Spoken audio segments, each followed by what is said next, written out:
રહ્યા છો i7 news Gujarati. હું છું પાયલ બામભણિયા। જોઈએ આજના મહત્વના સમાચારમાં। મુખ્યમંત્રી ભૂપેન્દ્ર પટેલની અધ્યક્ષતામાં આજે થરાદમાં ભાજપની ચૂંટણીલક્ષી સભા યોજાઈ હતી,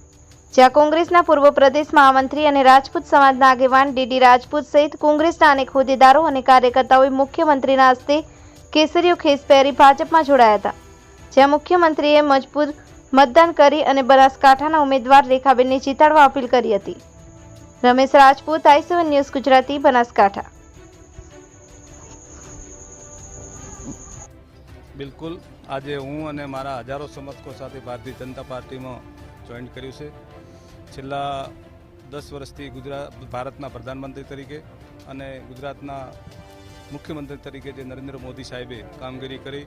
અને આજે જે આપણો દેશ દુનિયાની અંદર દેશનો ડંકો વાગી રહ્યો છે, સામાન્યમાં સામાન્ય માણસથી કરી અને દેશમાં જ્યારે પ્રગતિ થઈ રહી એનો લાભ મળી રહ્યો, સામાન્ય માણસને પણ એનો લાભ મળી રહ્યો હોય, દેશ ખુશખુશાલ હોય, દેશની તિરંગાની આન બાન શાનનો જ્યારે આપણે ગૌરવ સાથે જ્યારે એનું સન્માન કરી રહ્યા હોઈએ, ત્યારે હું એનાથી પ્રભાવિત થઈ અને છેલ્લે જ્યારે હજારો વર્ષનું હિન્દુઓનું એક પ્રતિક સમાન રામ મંદિરની પણ પ્રતિષ્ઠા મોદી સાહેબના નેતૃત્વમાં થઈ હોય, ત્યારે હું મારા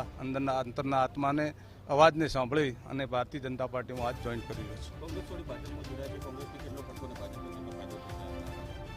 મેં જ્યારે પણ કોંગ્રેસમાં હતો ત્યારે મારી વફાદારીપૂર્વક મારાથી જે કંઈ થયું ત્યારે કોંગ્રેસને મજબૂત કરવા માટે હંમેશા કામ કર્યું હતું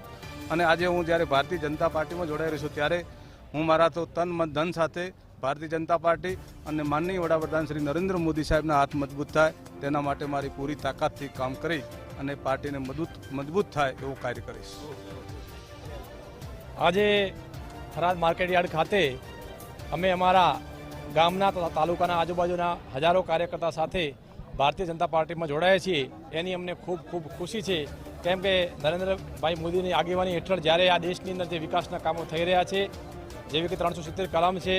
રામ મંદિરનું નિર્માણ, આવા તો અનેક કામો નરેન્દ્ર મોદી સાહેબે જ્યારે કર્યા છે,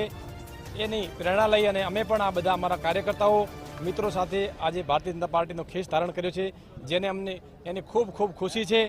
અને દેશ આ દિશામાં ખૂબ આગળ વધે એવી પ્રાર્થના કરીએ છીએ। કોંગ્રેસની અંદર બનાસકાંઠા જિલ્લા યુથના મહામંત્રી તરીકે હું હતો અને છેલ્લા આમ તો 17 વર્ષથી પાર્ટીની અંદર કામ કર્યું છે, પણ મોદી સાહેબના આવ્યા પછી જે એમના કામ જોઈને મને ખૂબ પ્રેરણા મળી, તેથી આજે મેં અમારો કેસરી ધારણ કર્યું છે। લાઈક કરો, શેર કરો, સબસ્ક્રાઇબ કરો i7 ન્યૂઝ ગુજરાતી।